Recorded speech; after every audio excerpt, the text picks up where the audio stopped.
The air in London had always carried a certain weight when it came to the monarchy. Centuries of tradition, expectation, and secrecy seemed to rest on its shoulders, and whenever a major royal event occurred, the entire atmosphere of the nation shifted. But nothing could have prepared the world for what erupted only minutes ago. The announcement was brief, clinical, and stripped of the kind of pomp usually associated with royal statements. Yet its effect was seismic. King Charles had stepped down, and Prince William was now officially the new king. A reign that many thought would last for decades ended abruptly, and within minutes, an heir became a monarch. The speed of it left the nation gasping, and the whispers that followed grew into a roar. How could something like this happen so suddenly? Why now, and why in this way? Imagine the scene. News broadcasters interrupted their regular programs with breaking alerts. Phones buzzed across millions of households with notifications. Crowds formed outside Buckingham Palace, with tourists and loyalists alike pressing against the gates, desperate for answers. The royal standard flag, which had symbolized King Charles's authority, was already being lowered. Across the Atlantic, televisions in cafes, offices, and homes replayed the shocking words over and over again. His Majesty King Charles has relinquished the throne. Prince William has been proclaimed king. It didn't sound real, almost like a script from a political drama rather than the dignified but deliberate pace of royal succession. Yet it was real, and the consequences would ripple across the world. Before we continue, please hit the like button, subscribe to the channel, and turn on the notification bell for updates. The beginning of this story isn't about a simple change of leadership. It's about pressure building for years, private struggles colliding with public expectations, and decisions made in the shadows that suddenly erupted into daylight. For some, Charles's abdication is being painted as a moment of wisdom, a father passing the torch to his son at the right time. For others, it reeks of something hidden: health issues, political maneuvering, or scandals quietly managed behind palace doors. This is not just the story of one man stepping aside. It is the story of a monarchy that has once again shaken its foundations, echoing Edward VIII's abdication nearly a century ago, when love and duty collided in spectacular fashion. The question hanging in the air is not only why Charles quit, but also whether this transition was voluntary or forced. To understand the magnitude of what just happened, one must first step back and remember the long road that led here. Charles spent most of his life waiting for the crown. For over 70 years, he was the longest-serving heir apparent in British history, standing in the shadows of a mother who reigned longer than any monarch before her. When Queen Elizabeth II passed away, the crown finally passed to him, fulfilling a destiny written at his birth. His ascension was not met with the same universal adoration as his mother's, but it carried an air of inevitability. Yet, less than 3 years into his reign, the crown has slipped from his head. That short reign is now consigned to history, replaced by the youth, modernity, and fresh image of his son William. In the space of one announcement, Charles's reign is already being remembered in past tense. The middle of this tale is where the questions burn hottest. Why would Charles surrender the crown after waiting so long to wear it? Some are pointing to health rumors that have swirled for months, whispers of exhaustion and frailty kept carefully out of sight. Others suspect political pressure, with palace advisors urging a younger face to take the throne as global confidence in the monarchy wanes. Still others point to scandal, financial missteps, growing controversy about royal spending, or the ongoing rift with Prince Harry that has tarnished the royal family's image worldwide. A man who spent a lifetime in training for kingship does not simply decide to quit without reason. Behind the walls of Clarence House in Windsor, deals may have been struck, arguments may have raged, and the final decision may have been more complicated than anyone is allowed to know. And then there is the emotional weight of it all. To abdicate is not just to leave a job. It is to surrender a crown that represents centuries of power and continuity. For Charles, this is not just a resignation. It is the end of a destiny he carried since childhood. Did he do so willingly, or with tears in his eyes, pressured by family, advisors, or even his own failing body? Did he look William in the eye and offer the throne as a gift, or did he watch it pulled from him in a moment of necessity? These are the questions stirring across every newsroom and whispered in every pub in Britain tonight. The monarchy thrives on ceremony, but in moments like this, It is the silence and secrecy behind the announcements that carry the loudest message. Prince William, now King William, steps into the role with an aura of both triumph and tragedy.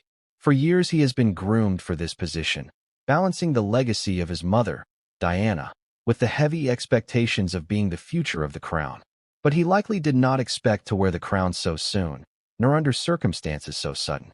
His first moments as king will be measured with microscopic scrutiny. His first speech, his first appearance, the way he carries himself as a monarch who was handed the throne not at the passing of his father, but at his father's abdication.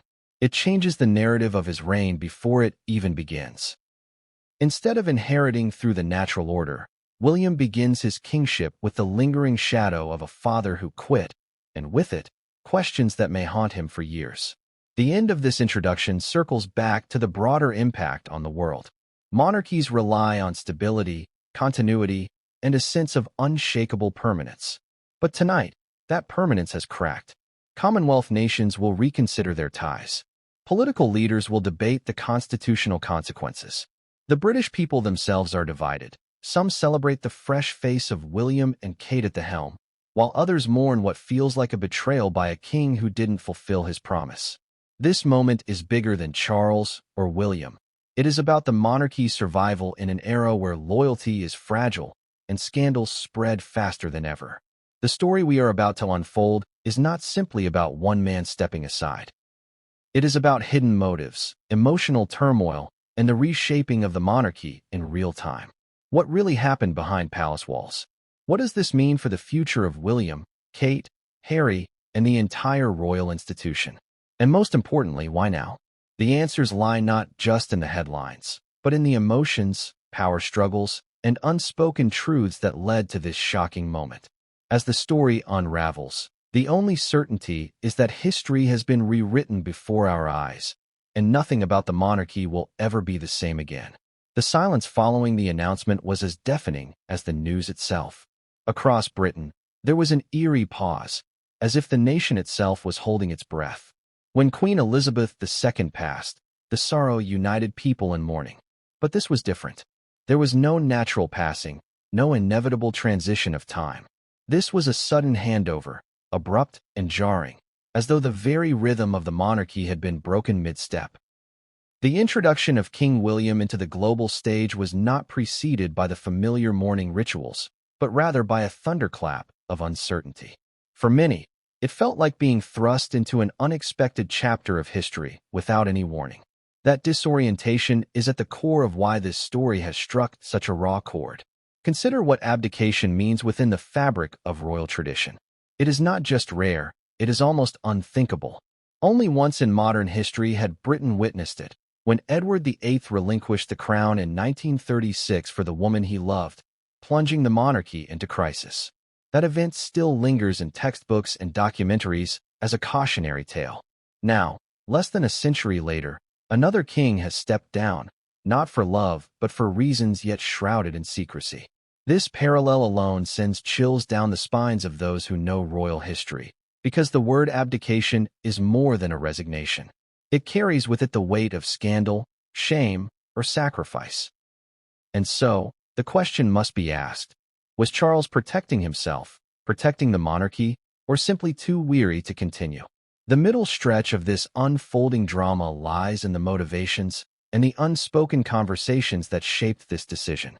Picture Charles sitting in a private study, advisors gathering around him with solemn expressions. Perhaps letters from doctors lay on the table, reports of health concerns that could no longer be ignored. Perhaps files detailing the strain of recent controversies weighed heavily in the air. Or maybe the advisors themselves, men and women who understand the fragility of public trust, urged him to consider that the monarchy could not afford to weather another storm under his watch. Each possibility is haunting, because it strips away the myth of royal invincibility and replaces it with the humanity of a man who, for all his power, was trapped by circumstance. Yet within this decision is also a deeply personal story. Charles waited longer than any heir in history, spending decades shaping his identity as Prince of Wales, only to reign for what now seems like the blink of an eye. For him, the abdication is not just a matter of state. It is the ending of a life's ambition. To endure that, one must imagine the emotions that coursed through him. Was it regret that he could not fulfill the role as long as his mother did? Was it relief to finally step away from the glare of judgment? Or was it sorrow, knowing that his reign will be remembered not for achievements, but for its abrupt conclusion? Each emotion tells a story, and together, they paint a picture of a man torn between duty and self-preservation. The moment William was declared king marked the beginning of a new chapter not only for him, but for the entire monarchy. Yet, even in the excitement surrounding the new reign, shadows linger. William inherits not a smooth throne, but one marked by disruption. His coronation will not be just a celebration, but also a test. Can he step into the role with authority when his father's departure raises so many questions? And what of Kate, now thrust into the global spotlight as queen consort, expected to embody grace, strength, and modernity all at once? The pressure on them both is immense, for their reign is already entangled with the mystery of Charles's exit. This is the weight of succession. The crown is never passed without baggage, and this time, the baggage feels heavier than ever. As the dust settles, the end of this introduction brings us to the larger implications. For Britain, this is not just a story about one family. It is about identity, stability, and the role of tradition in a rapidly changing world. The monarchy has always stood as a symbol of continuity, yet today, that continuity has been fractured. The people now wonder, if a king can quit, what else in the institution is vulnerable to change? Abroad, leaders question the stability of the Commonwealth. At home, Republicans grow louder, claiming that the monarchy is losing its purpose. Meanwhile, loyalists cling to William and Kate as symbols of a hopeful new era. The fault lines are drawn, and the debate over the monarchy's future has reignited. And so, we arrive at the core of the story. Charles's abdication is not the end of one man's reign. It is the beginning of a struggle over what the monarchy means in the 21st century. Was this a carefully managed transition to secure the institution's survival? Or was it the collapse of a king under the weight of duty, scandal, and expectation? Those answers lie buried beneath layers of secrecy, waiting to be uncovered. For now, all the world can do is watch as a father steps aside, a son ascends, and the oldest monarchy in the world writes a chapter that no one expected. History is rarely predictable, but when it bends with force. Tonight, history has bent again, and the world will be watching every word, every gesture, and every secret that comes to light in the aftermath. The announcement came not with the usual grandeur of royal tradition, but with a chilling swiftness that left even the most seasoned observers stunned. It was 7 minutes that altered the course of modern monarchy. Just before noon, news networks cut into regular programming with breaking alerts, their presenters barely able to mask the astonishment in their voices. The palace confirms. His Majesty King Charles has relinquished the throne. Prince William is now king. Those words were enough to freeze time. For a country accustomed to carefully choreographed royal events, this was chaos delivered in real time. The speed of the announcement, the bluntness of the wording, and the sheer finality of it stripped away any illusion of stability. What people saw on their screens was not a ceremonial handover. It was history colliding with the present in raw, unpolished form. Crowds began to gather instinctively at Buckingham Palace, Windsor, and Clarence House. Tourists clutching cameras mingled with citizens holding Union Jacks, their faces a mixture of confusion, disbelief, and even betrayal. The palace gates, often the backdrop for celebrations and mourning alike, now stood as a silent witness to a moment no one thought they would see in their lifetime. A king who had waited more than 70 years to reign had stepped aside in less than 3. The disbelief was not confined to London. From Edinburgh to Sydney, Ottawa to Cape Town, the same sentence rang across radio stations and television channels. The king had quit. Commonwealth nations, still tied symbolically to the British crown, scrambled to understand what this meant for them. And as social media exploded with hashtags and debates, it became clear this was not just a royal story. It was a global event. The shock was compounded by the absence of context. No detailed statement, no explanation from Charles himself, no royal correspondent with insider notes. Just the bare fact of abdication. That vacuum invited speculation, and speculation spread faster than the official words. Was the king gravely ill? Had scandal forced his hand? Was this part of a calculated plan to modernize the monarchy by passing power to the younger generation? Every theory had its believers, and every believer demanded answers. What united them all was the sense that something extraordinary had happened behind palace walls, something too explosive to remain hidden, but too delicate to be spelled out openly. And so the public was left to piece together the fragments of truth scattered through whispers, body language, and timing.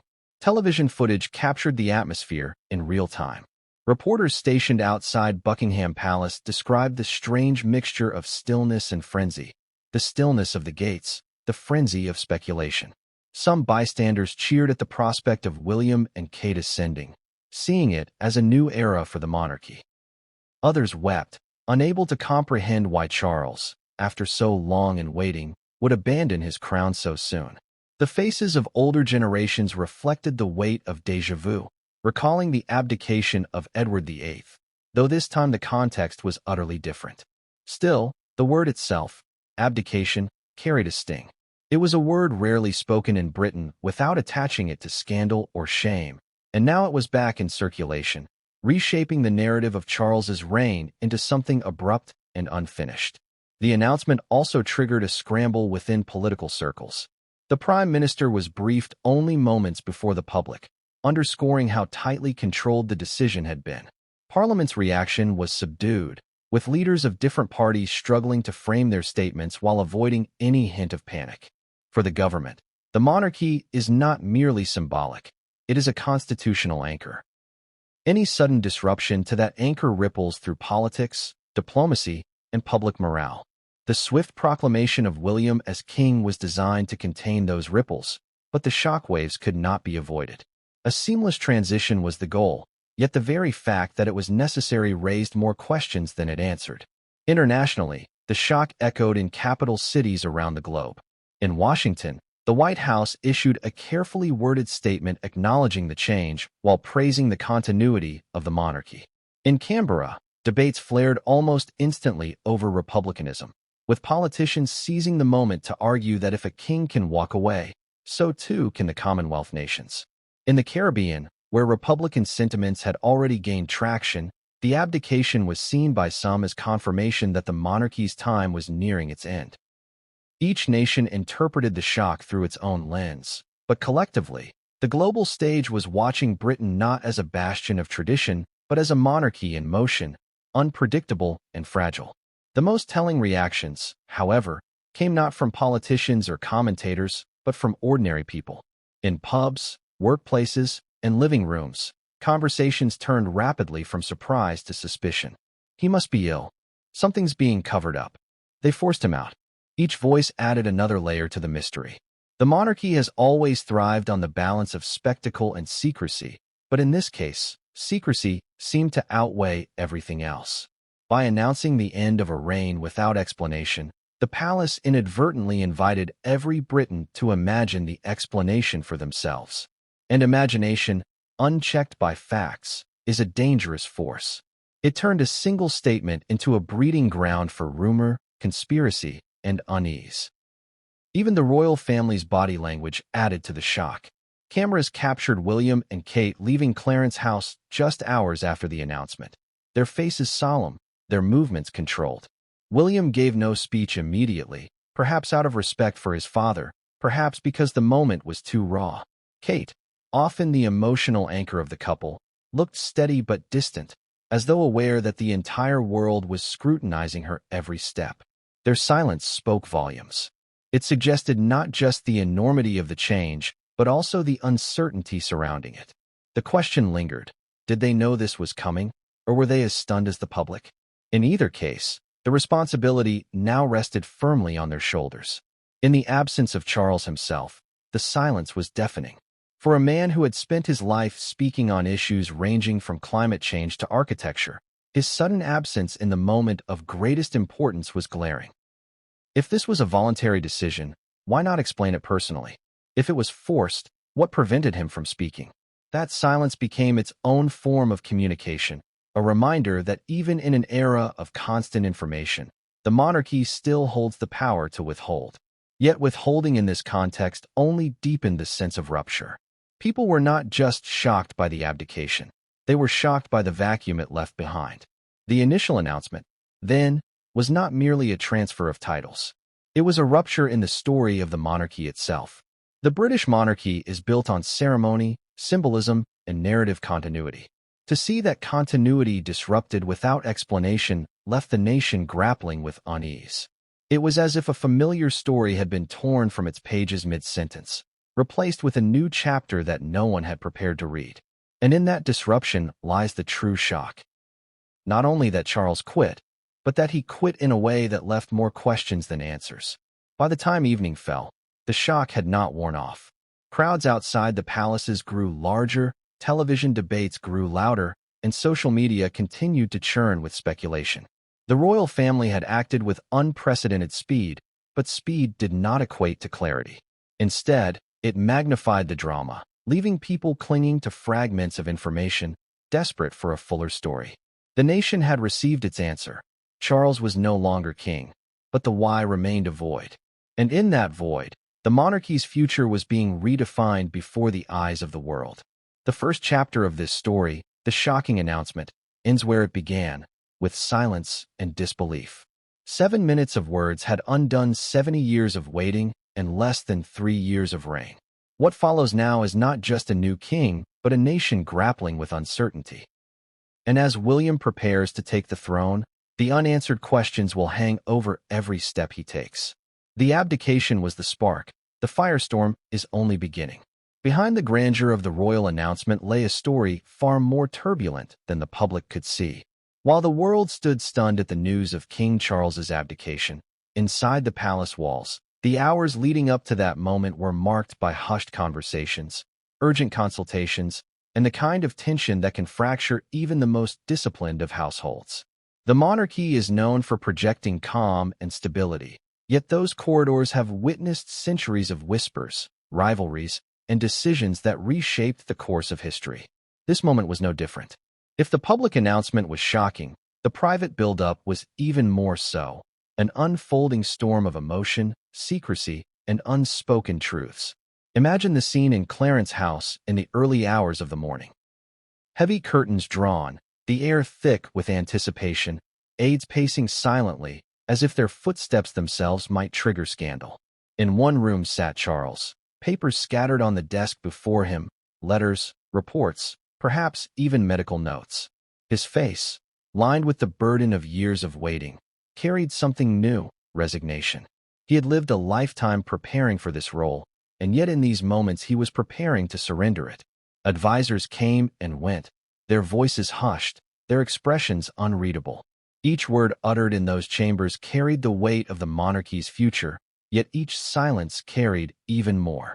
The palace operates like a machine, every part trained to move in sync, but in moments of crisis, the machine falters. Senior advisors clashed in private, some urging Charles to step aside, others pleading for him to fight on.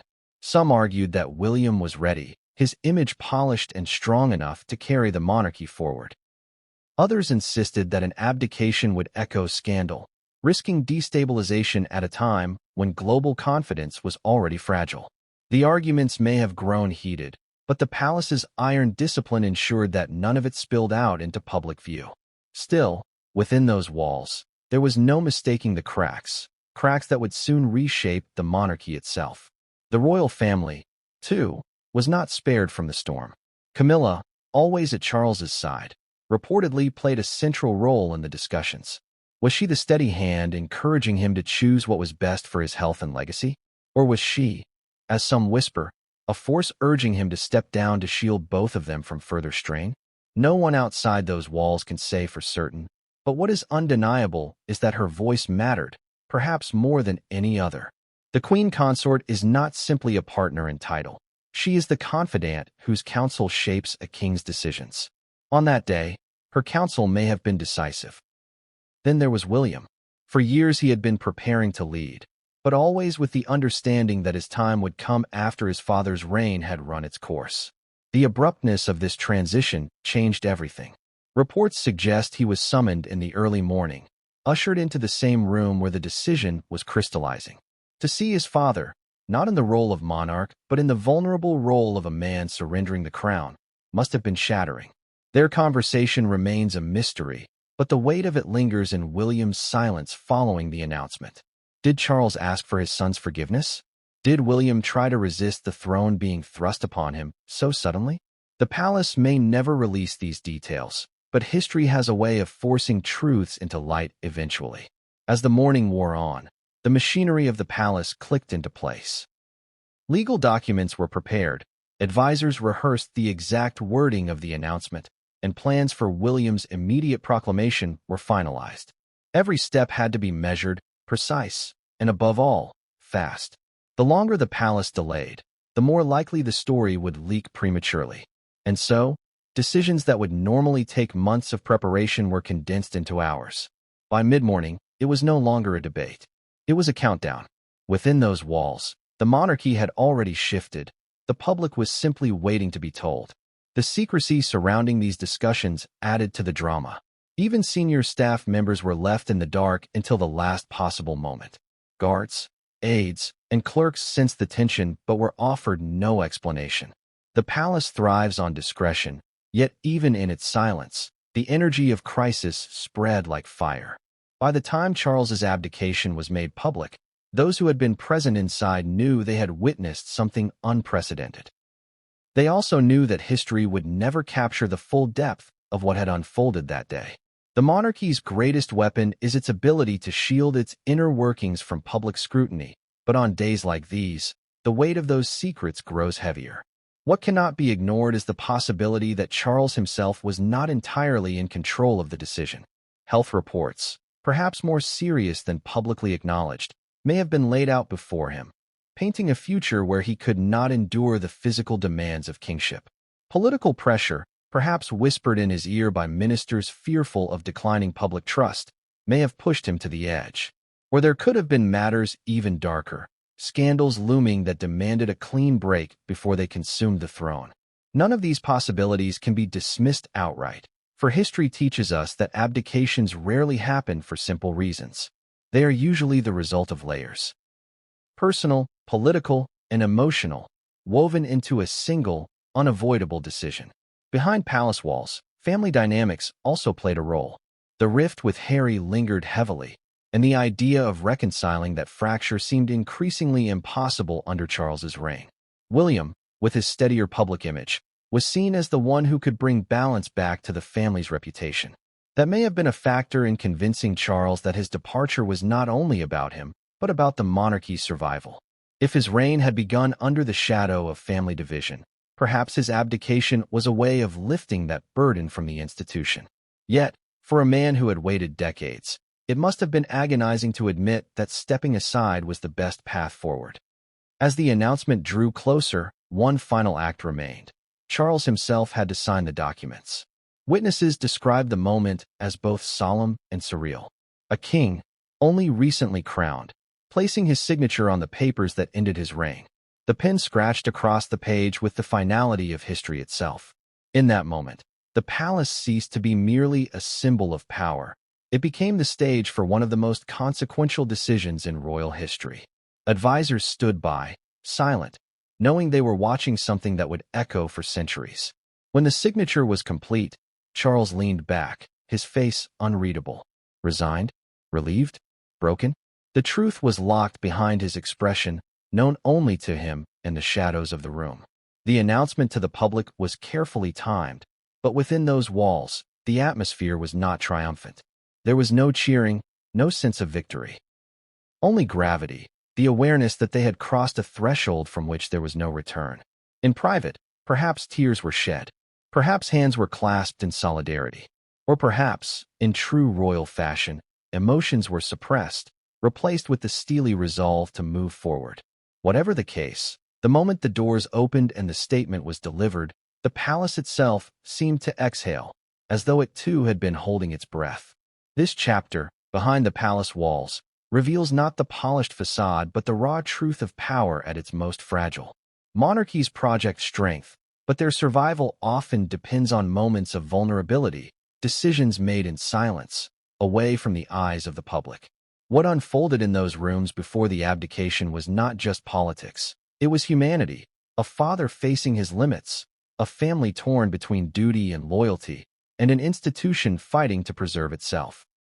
By the time the public learned the news, the monarchy had already changed forever. The announcement was shocking, but the reality behind it was even more haunting. A throne surrendered not in death, but in silence, in secrecy, and in sacrifice. The palace walls may never fully reveal what happened in those crucial hours, but the weight of that silence tells its own story. And as William steps forward into his reign, the echoes of those conversations will follow him, shaping his kingship in ways unseen but deeply felt. For what happened behind those walls was not just the end of one reign. It was the reshaping of the monarchy's soul. King Charles's reign was brief, but his struggles stretched across decades. To understand why he surrendered the throne so suddenly, one must step into the long shadow that followed him throughout his life. Charles was not only the son of Queen Elizabeth II, one of the most revered monarchs in history. He was also the longest-serving heir apparent the world had ever seen.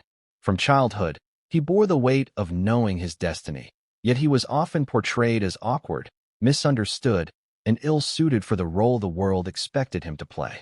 These struggles did not begin when he became king. They had been simmering for years, perhaps even for a lifetime, waiting for the moment when the pressures of kingship would finally break through. From the start, Charles's life was marked by contradiction. He was born into privilege, but also into scrutiny.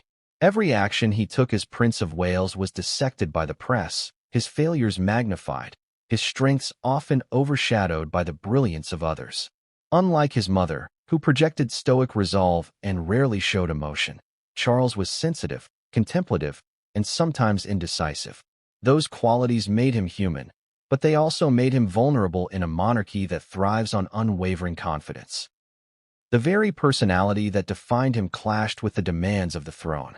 And so, when the crown finally sat upon his head, it rested not as a symbol of triumph, but as the culmination of decades of personal struggle. One of Charles's greatest burdens was public perception. For much of his life, he carried the scars of his failed marriage to Princess Diana.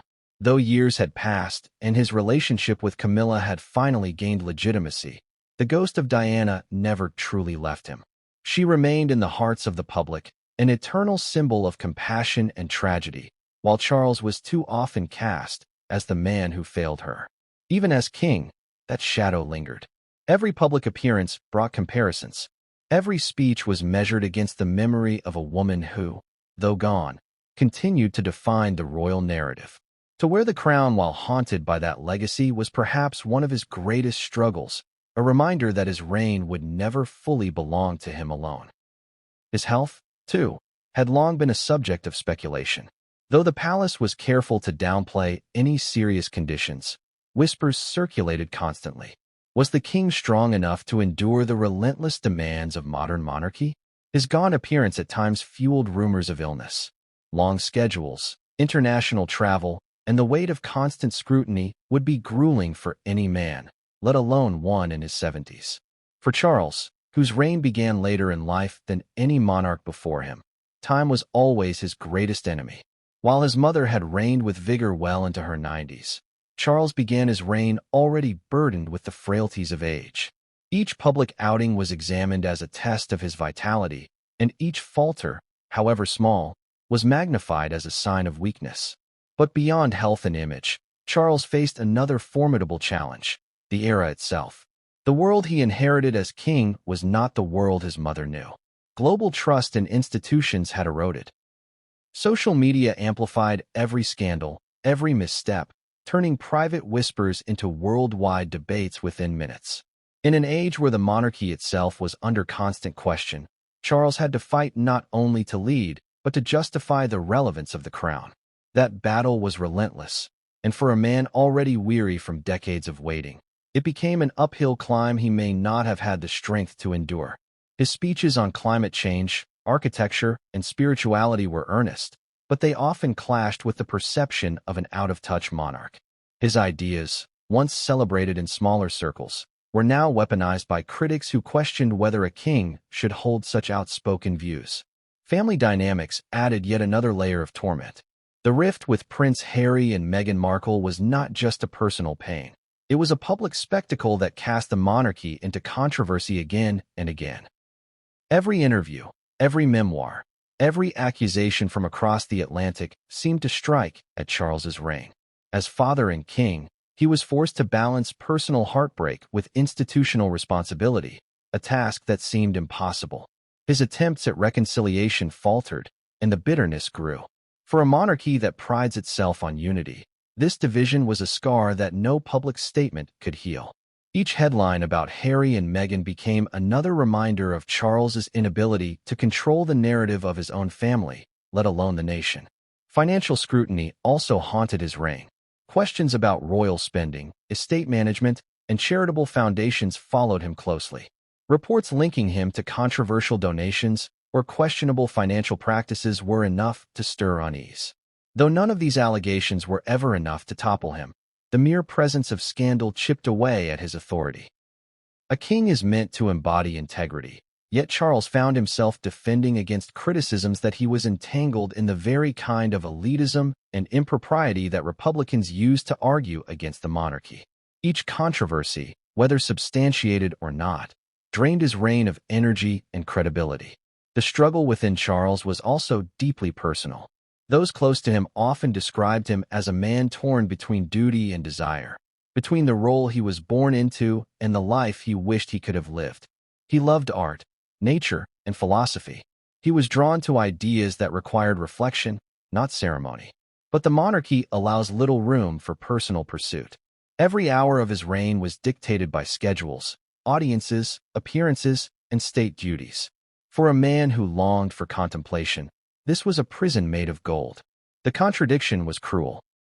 He had waited his entire life for a role that ultimately imprisoned him, and in the end, he may have found that the crown was too heavy to bear. The greatest struggle, however, was legacy. Charles must have known that his reign would never match the length or the impact of his mother's.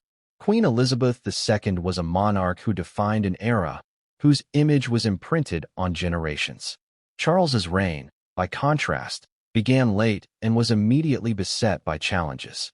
His legacy would not be measured in decades of stability, but in how he managed crisis and transition. And when the crises grew heavier and the transition loomed larger, he may have realized that his legacy was not to rule, but to pass the crown. To preserve the monarchy, perhaps the greatest act of his reign was to end it. In this light, his abdication was not only an act of surrender, but also an act of acceptance. The acceptance that his struggles, though deeply personal, were also profoundly political. The acceptance that he could not carry the monarchy forward without risking its collapse under his watch. And the acceptance that William, younger, steadier, and untarnished by the scars of history, was better positioned to lead. Abdication, then, was not just Charles's escape from struggle. It was his final contribution, a decision that may have spared the monarchy from unraveling further. But it came at the cost of his dream, his identity, and the purpose that had defined his life. The story of King Charles's struggles is not one of failure alone. It is also a story of humanity, of a man who, despite privilege, could not escape the weight of expectation, time, and circumstance. He became king, but he remained human. And in that humanity lay his weakness and his strength. His reign will be remembered not for great reforms or monumental victories, but for its abrupt end, shaped by the very struggles that defined his life. In stepping aside, Charles wrote the final chapter of a lifetime spent in waiting, and in doing so, he handed history a moment that will be debated for generations. The struggles of King Charles are not confined to the man himself. They are now part of the monarchy's legacy. Every crown carries its cracks, and Charles's crown cracked under the pressure of age, history, and humanity. His abdication was both an end and a revelation, that even kings are not immune to the battles within, and sometimes the greatest act of leadership is to admit defeat. If there is one figure whose influence over Charles has always sparked fascination and controversy, it is Camilla. For decades, she has been both vilified and defended in equal measure. To some, she is the woman who endured relentless criticism and still stood firm at Charles's side, a symbol of resilience. To others, she is the shadow that haunted the marriage of Charles and Diana, the woman who represented scandal rather than stability. Now, with Charles having relinquished the throne, whispers grow louder about her role in this extraordinary decision. Did Camilla steady her husband's hand as he signed away his kingship, or was she the one guiding it all along? Behind every king, there is often a queen who shapes the choices unseen by the public eye, and in this case, Camilla's hand may have been decisive. The story of Charles and Camilla has never been a straightforward one. From the early days of their romance to the scandalous revelations that shook the monarchy in the 1990s, their relationship has always carried the weight of public disapproval and suspicion. Even after their marriage, when she became Duchess of Cornwall and later Queen Consort, acceptance was slow, fragile, and conditional. Camilla spent years carefully crafting an image of loyalty and discretion, staying in the background when necessary, but always near Charles. For those who believe her hand guided his abdication, the argument is simple.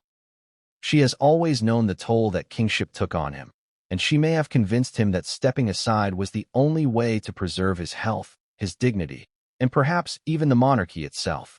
Yet for critics, the narrative is darker. They suggest that Camilla, having fought so long for her place at Charles's side, was never eager to endure the grueling weight of full queenship. The public eye was harsh enough as consort, but to stand at the center of a monarchy under fire was a different burden altogether. Was it possible that she urged Charles to leave, not only for his sake, but for her own? For years, she has borne the labels thrust upon her by the media, the endless comparisons to Diana, the scrutiny of her every gesture. In Charles's abdication, some see her escape, a way to step back before the glare became too blinding.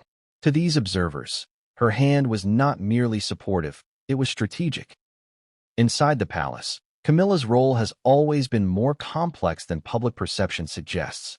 She is not just a partner, she is Charles's confidant, the one person with whom he could share his doubts, frustrations, and vulnerabilities without judgment. In the lead-up to the abdication, it is likely she was the one listening when Charles voiced the exhaustion that others never heard. Imagine those private conversations. Charles admitting he felt overwhelmed, Camilla reminding him of his humanity, of the life they could still live away from relentless duty. Her words would carry more weight than any advisor's report, for she has lived his struggles alongside him. If anyone could persuade a king to walk away from his throne, it would be the woman who knew his heart better than anyone. But Camilla's hand in this decision may also have been shaped by survival. She has always been pragmatic, aware of how fragile public opinion can be. She must have understood that the monarchy could not withstand another scandal or prolonged period of instability. If Charles's health was failing, if whispers of financial impropriety threatened to spread, or if his reign was losing credibility, then the institution itself was at risk.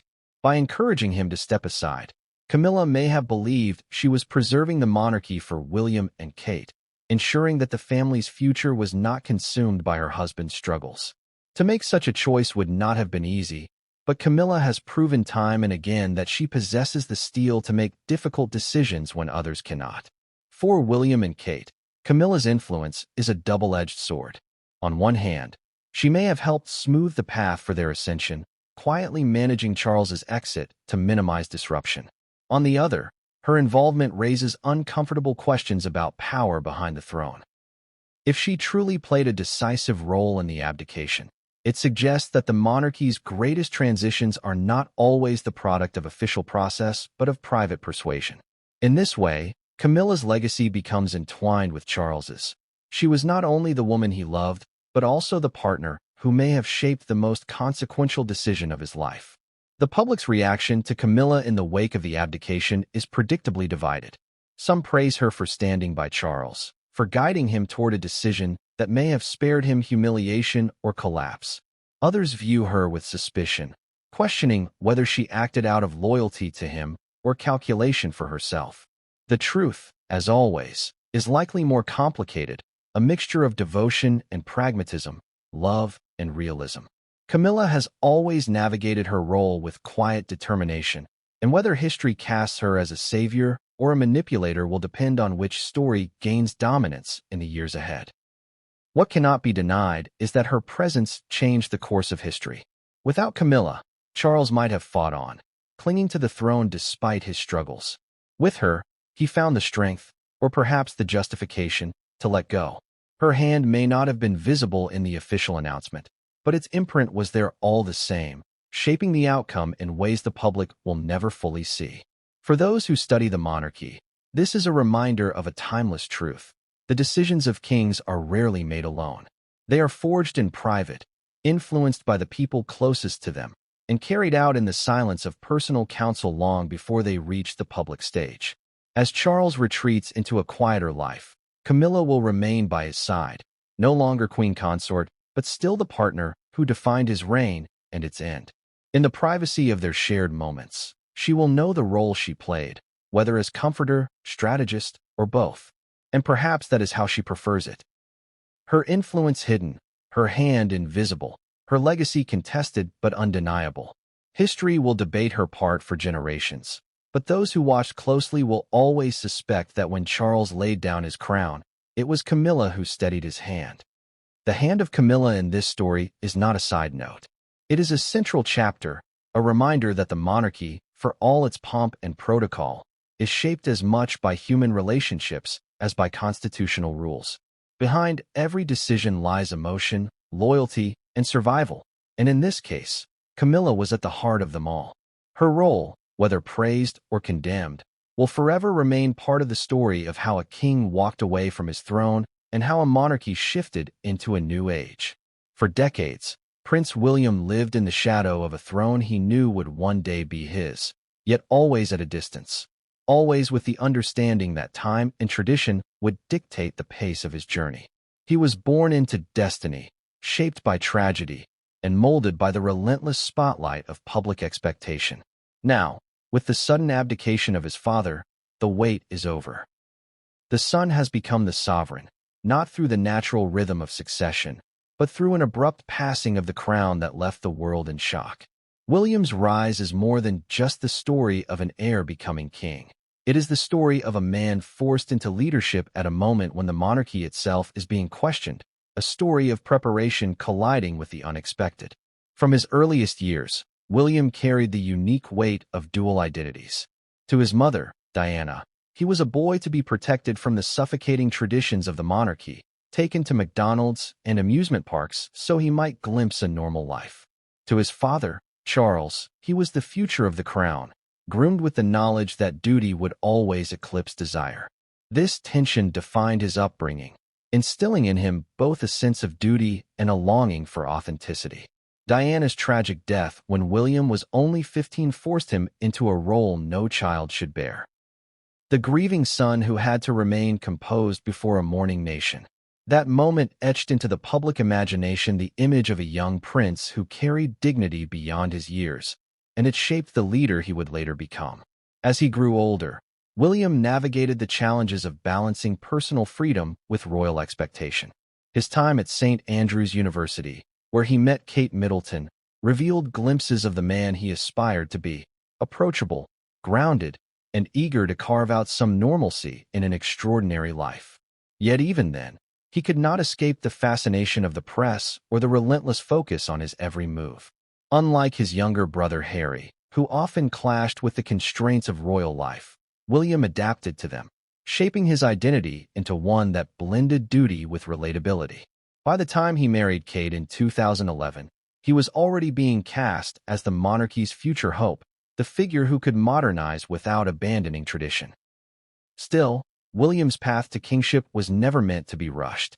For years, he publicly emphasized his loyalty to his father, expressing his intention to support Charles's reign when it finally arrived. He prepared himself for the slow passage of time, imagining decades of service as Prince of Wales before the crown would eventually pass to him. That long apprenticeship was cut short in a way no one predicted. His rise was not the steady climb of expectation fulfilled, but the jarring leap of crisis management. The abdication of Charles placed William on the throne abruptly, forcing him to transition from heir to monarch in a matter of hours. The emotional weight of that transition cannot be understated. For William, the crown is not just an object of state. It is a reminder of his family's triumphs and traumas. He watched his grandmother wear it with quiet strength for 70 years. He watched his father wait, only to falter under its weight. Now it sits on his head, heavier still, burdened not only by tradition, but by the circumstances of its arrival. Did he feel ready? Did he have a moment to grieve the abrupt end of his father's reign? Or was he too consumed by the immediacy of duty? The world will never know his private thoughts in those first moments, but his public silence spoke volumes. A monarch must embody certainty, yet William stepped into kingship already carrying questions no coronation ceremony could silence. What sets William apart from his predecessors is his unique positioning in the modern age. He is both a royal and a man shaped by ordinary experiences. He served in the military, worked as a rescue pilot, and raised his children with a deliberate focus on privacy and normalcy. These experiences have grounded him in ways that resonate with the public, making him appear more accessible than the aloof image once associated with the monarchy. His rise is therefore not just about continuity, but about contrast, a king who is relatable, approachable, and seen as one of the people, even while sitting on a throne that symbolizes centuries of privilege. Kate's presence at his side amplifies this effect. Together, they project stability, family values, and a sense of modern partnership that the monarchy desperately needs in an era of skepticism. Where Charles and Camilla carried decades of scandal into their marriage, William and Kate embody the image of a couple united, admired, and scandal-free. The public's affection for Kate is, in many ways, inseparable from William's rise. Her grace and quiet strength have helped define him, and now, as queen consort, she amplifies the image of renewal that William brings with his kingship. For many, their joint ascension is the monarchy's strongest card to play in a world where tradition alone is no longer enough. But William's rise is not without peril. The very circumstances of his father's abdication cast a shadow over his reign. Was the crown handed to him voluntarily, or was Charles forced aside? If William was involved in persuading his father, will whispers of ambition tarnish his reputation? These questions hover at the edges of his rise, waiting to test his every decision. Unlike Elizabeth, whose reign began with the clean break of her father's death, William begins with unfinished business, with doubts and suspicions that will take years to erase. His first actions as king will therefore carry disproportionate weight, shaping not only his legacy, but also the monarchy's survival in this uncertain age. Internationally, his rise will be viewed through a different lens. In Commonwealth nations, particularly those already questioning their ties to the monarchy, William will be scrutinized for his ability to represent relevance in a post-colonial world. Will he modernize the institution enough to maintain those bonds, or will his reign accelerate the move toward republicanism? His youth compared to his father may help, but youth alone cannot erase centuries of tension. In this sense, his rise is not just a family matter but a global one, shaping Britain's relationship with nations across the world. William's greatest challenge may be reconciling the contradictions he now embodies. He is the son of Diana, whose legacy of compassion still defines public memory, and the son of Charles, whose reign ended in resignation. He must embody both strength and sensitivity, tradition and modernization, authority and relatability. Too much of one risks alienating those who long for the other. His rise is therefore not just a transfer of power, but a balancing act, one that will demand constant adjustment. The question is not whether William can wear the crown, but whether he can reshape its meaning in a world that increasingly questions why crowns exist at all. And yet, despite these challenges, his rise carries a certain inevitability that feels almost poetic. He was the boy who walked behind his mother's coffin, the young man who navigated adolescence under the world's gaze, the husband who built a family admired for its groundedness, and now, the king who represents both continuity and change. His journey has been one of resilience forged in tragedy, preparation shaped by scrutiny, and leadership defined by crisis. If ever there was a man prepared to inherit the monarchy in an age of doubt, it is him. But preparedness is not the same as readiness, and the abruptness of his rise ensures that the tests ahead will come swiftly, leaving little room for missteps. William's rise is the heart of this story because it embodies the very tension at the core of the monarchy. The struggle between past and future, tradition and reinvention, expectation and reality. His reign begins not with triumph, but with uncertainty, not with ceremony, but with questions. And yet, in that uncertainty lies the possibility of renewal. For William, this is the moment history has written for him, whether he was ready or not. His rise is not only the story of a new king, but the story of a monarchy forced to evolve, and in that evolution, the fate of the crown may ultimately rest. When William rose as king, the spotlight did not fall on him alone. It immediately extended to his wife, Catherine, who now stepped into the role of queen consort. Her journey into this position has been unlike any other in recent royal history. She was not born into the aristocracy, nor groomed from birth to become a monarch. She was a young woman from a middle-class family whose life was transformed by love, patience, and resilience. For years, the world has watched her with a mixture of fascination and scrutiny, analyzing everything from her fashion to her mannerisms, from her mothering style to her composure under pressure.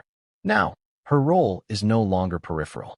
As queen consort, Kate becomes not just a royal figure, but a global symbol, a partner to the king, and a cornerstone of the monarchy's attempt to secure its future in an uncertain age. Kate's arrival into royal life was gradual but deliberate. Her long courtship with William allowed her to observe the institution from the outside before stepping into it fully. Many called her the commoner bride, but over time she became the monarchy's greatest asset, embodying relatability without losing dignity. The years she spent easing into royal duties prepared her for the intense spotlight she now inhabits. Unlike Camilla, who entered the public stage amid scandal and division, Kate's reputation has been carefully cultivated around stability, family, and duty. This distinction shapes her rise as queen consort. She is seen not as a controversial figure, but as a trusted one, capable of softening the monarchy's image at a time when it desperately needs credibility. The significance of Kate's role cannot be overstated. In many ways, she is the monarchy's bridge to the modern world.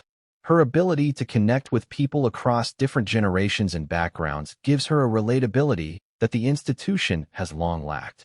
She is often photographed engaging warmly with children, speaking candidly with parents, and showing genuine interest in causes close to her heart. These qualities make her more than just a ceremonial figure.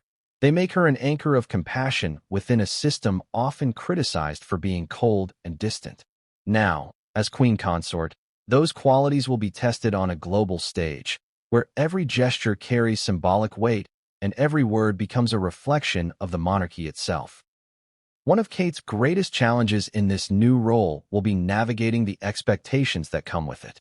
Unlike the sovereign, whose authority is constitutional, the queen consort's power lies in influence, symbolism, and presence. She must embody grace and strength without overstepping the boundaries of her station. She must support William publicly and privately, while also carving out her own identity as a leader in charitable causes. Already, her initiatives in early childhood development and mental health have defined her contributions to the royal portfolio.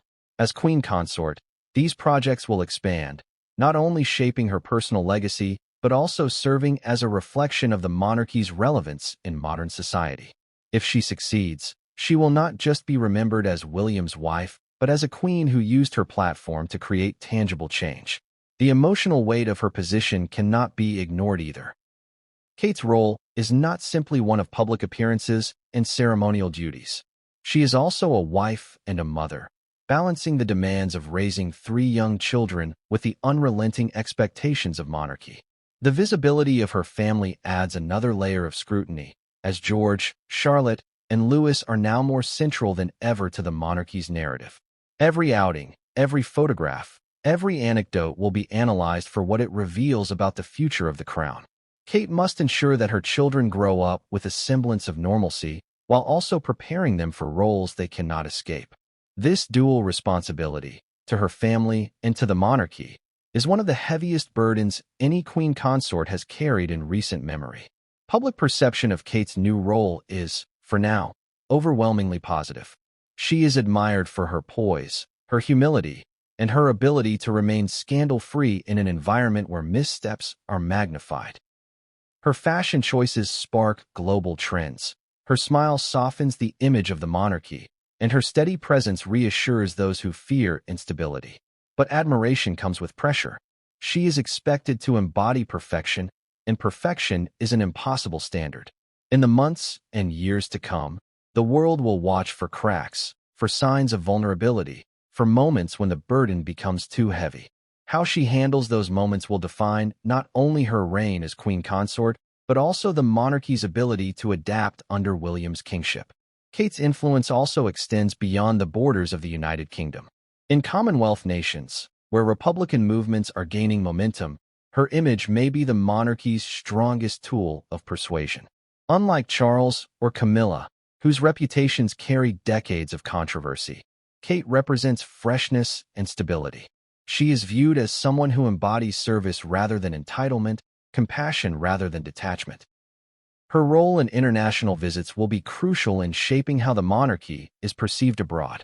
Every handshake, every speech, every gesture will serve as a reminder, or a challenge, of why the monarchy still matters. Yet the rise of Kate as queen consort is not only about public relations. It is about legacy. She knows that her reign alongside William will be studied for what it brings to the monarchy at a time of crisis. She knows that the example she sets for her children will ripple into the next generation of royals.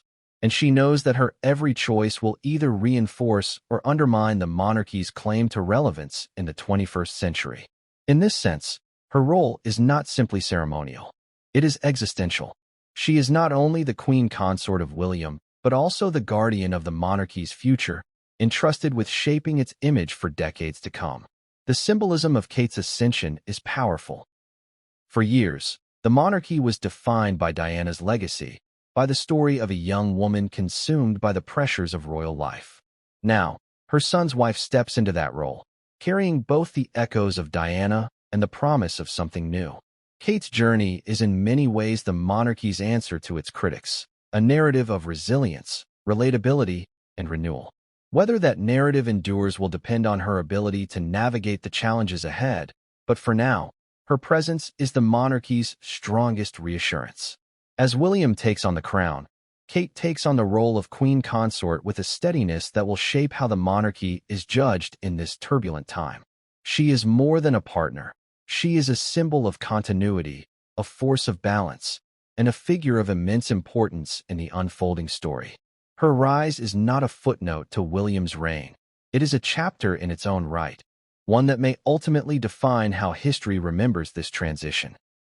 For in the monarchy, kings may rule, but queens often carry the soul of the story. Prince Harry's position in the wake of King Charles's abdication is one of the most complicated and emotionally charged parts of this unfolding story.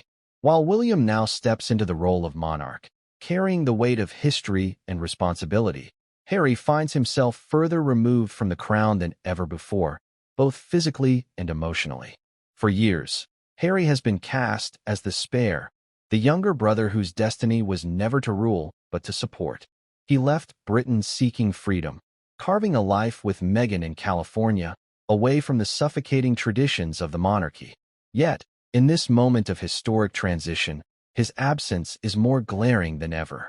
The very institution he distanced himself from has shifted dramatically, and his place within it is uncertain, fragile, and perhaps irrevocably broken. Harry's relationship with the monarchy has always been fraught with tension, but the events of recent years have transformed that tension into an open fracture. His marriage to Meghan, their subsequent withdrawal from royal duties, and the public interviews where they laid bare their grievances created a storm that the monarchy has struggled to weather. His memoir added fuel to the fire, exposing private conflicts and deepening the sense of betrayal within the family. These choices defined Harry as both a rebel and a victim, depending on whom you ask. But in the context of Charles's abdication and William's rise, these choices now leave him sidelined at a moment when the monarchy's continuity is being reshaped without him. One of Harry's greatest struggles in this moment is likely the emotional conflict it creates. On one hand, he has built a new life in California, presenting himself as a man free of royal obligation, focused on his family and personal causes. On the other, the monarchy is still his family, his heritage, and his identity, no matter how much distance he tries to place between them. The image of his brother being proclaimed king must stir complex emotions: pride, resentment, loss, and perhaps even envy. For Harry, who grew up alongside William as his closest confidant and protector, the distance between them now is not just geographical but historical. His brother has ascended to the throne, while he remains on the outside, watching a story unfold in which he has no part. The abdication of Charles adds another layer to Harry's position: the question of reconciliation. For years, commentators have speculated whether father and son might find common ground. With Charles stepping down, that opportunity may have vanished. Whatever private conversations they might have had are now overshadowed by the monumental decision that has shifted the monarchy's course. Did Charles inform Harry of his decision before the public? Was Harry left to discover the news through the same announcements as everyone else? The answer to that question speaks volumes about his standing within the family. If he was excluded, it signals just how far he has drifted from the center of the royal circle. Harry's position also raises questions about his role in the monarchy's future, or rather, his lack of one. William is now king, and his children, George, Charlotte, and Louis, are firmly in the line of succession. Harry and his children have been pushed further down the list, their relevance diminished by the sheer inevitability of generational change. For some, this is precisely what Harry wanted: freedom from duty, the ability to live without the crown hanging over his head. But for others, it highlights the tragic irony of his choices. In stepping away, he has not only distanced himself from the monarchy's burdens, but also from its historic moments. The abdication of a king and the rise of a new monarch is an event that defines generations, and Harry is watching it from across an ocean. The public perception of Harry in this moment is as divided as ever. Supporters see him as the man who bravely chose authenticity over duty, who protected his wife and children from the pressures that once consumed his mother. Critics see him as the prodigal son who abandoned his family, airing private grievances while still enjoying the benefits of his royal title. With Charles gone from the throne, those debates will intensify. Some will argue that Harry should seize this moment to reconcile with William, to offer support in his brother's new role. Others will argue that his presence would only complicate matters, a reminder of division at a time when unity is paramount. Meghan's role in shaping Harry's position cannot be ignored either. She has often been portrayed as the driving force behind his decision to leave royal life, though Harry has consistently described it as a choice they made together. In this moment of upheaval, her influence will likely determine how Harry responds. Will she encourage him to reach out, to reconnect in some way with his brother and the monarchy? Or will she remind him of the pain and betrayal they both felt, urging him to stay distant? Whatever her counsel, it will shape Harry's path forward, for he has tied his identity firmly to his partnership with Meghan and the life they are building outside Britain. The media will not leave Harry alone in this moment. Already, headlines speculate on his feelings, his absence, his possible return. Every gesture, every silence will be scrutinized. If he releases a statement, it will be dissected for meaning. If he remains silent, that silence will be read as rejection or bitterness. Harry's dilemma is that he cannot escape the narrative. Whether he participates or not, he is part of the story. His very position, as the son of a king who abdicated, the brother of a king who rose, and the outsider who walked away, ensures that he remains central, even in absence. There is also the question of Harry's children. Archie and Lilibet are part of the royal bloodline, yet their connection to the monarchy is tenuous at best. With William's children now carrying the future of the crown, Harry's children stand further back, their royal ties more symbolic than functional. For Harry, this raises profound questions. Has he severed not only his own role, but also the possibility of his children ever having one? Will they grow up disconnected from the heritage that once defined his life? Or will they one day question why their father chose distance over duty? These are the struggles that Harry will face privately, even as the public speculates endlessly about his position. At its core, Harry's position in this moment is a reflection of the choices he has made and the consequences that follow. He sought freedom, and he has it. But freedom comes with the cost of exclusion, and exclusion means watching from afar as history is written without him. His brother is king, his father has stepped down, and he is left to navigate what it means to belong and not belong at the same time. The tragedy of Harry's position is not that he has been erased from the monarchy, but that he remains tied to it, inextricably, through blood and history. He can never fully escape, yet he can no longer fully participate. Harry's story is a reminder that the monarchy is not just an institution. It is a family, with all the love, rivalry, and heartbreak that families carry. His position today is not just about protocol or succession, but about relationships broken and perhaps irreparable. Whether he chooses to reach out or remain silent, whether reconciliation is possible or impossible, his place in this moment will shape how history remembers not only him, but also the monarchy itself. For William, Harry is now both brother and absent ally. For the monarchy, he is both a reminder of division and a symbol of what has been lost. For himself, he is a man caught between two worlds, belonging fully to neither. The abdication of King Charles and the swift proclamation of William as king sent shockwaves not only through Britain but across the entire globe. Monarchies may seem like institutions rooted in tradition and insulated from the chaos of everyday politics. Yet in a world of instant communication, their actions reverberate faster and louder than ever before. The global reaction to Charles stepping down was immediate, dramatic, and deeply telling of how the monarchy is perceived in the 21st century. Leaders scrambled to respond. International media outlets rushed to capture the narrative, and ordinary people from Sydney to San Francisco found themselves debating the meaning of a king's decision to walk away. The abdication was not merely a British event. It was a global moment that exposed both the fragility and the enduring fascination of royalty. In the Commonwealth, the reaction was particularly intense. Countries such as Canada, Australia, and New Zealand, where the monarch remains head of state, suddenly found themselves pulled into an uncomfortable debate. In Ottawa, Canadian officials convened emergency meetings to discuss what the abdication meant constitutionally, while politicians wasted no time reigniting calls for Canada to sever ties with the monarchy. In Canberra, the conversation was even sharper, with Republican voices seizing the opportunity to argue that if a king could voluntarily step aside, then the people could voluntarily step away from the monarchy altogether. In New Zealand, debates echoed the same themes, as citizens questioned why their nation remained tied to a monarchy that seemed increasingly unstable. What should have been a seamless succession became, instead, a catalyst for questioning whether the institution itself should endure abroad. Elsewhere in the Commonwealth, the reaction carried both symbolic weight and political consequence. In Caribbean nations such as Jamaica and Barbados, where Republican movements have gained significant ground, the abdication was seen as confirmation that the monarchy no longer had the permanence it once projected.